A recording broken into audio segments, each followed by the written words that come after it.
Time is reached. In the event you're in a hurry, you can just request for a schedule and be allowed. The 10 of you the process.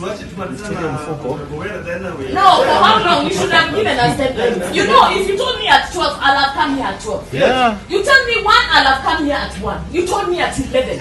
So if you knew you are taking an hour or 2 for each and every member, you should have calculated, give me my day. Yes. All members were here by 11:15, and they were not ready for us. So we were at the waiting room for more than an hour, and they were not ready. So we were questioning, why would you invite us at the same time and you're not ready? At least give us different timings and times which you're ready, because we are all busy out there. So at least if they know they're not ready, give me a day and time when you are ready to attend to me. Was there a direct accusation against you by the commissioner?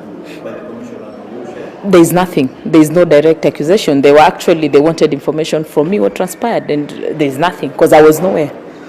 Yes, there is no direct accusation. It is general, and all the letters, because I've not received mine, I've been shown one which they didn't send. They're saying they tried on WhatsApp. I'm not on WhatsApp. So it's same letter. It's the same letter.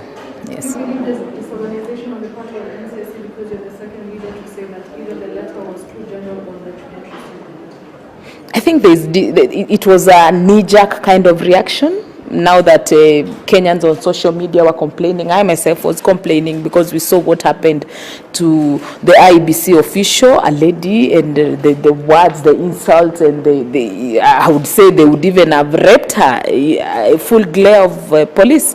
So I think once they saw that, then they decided to just do some shoddy kind of thing to be seen they're working. But I would say there's a lot of disorganization here. Would you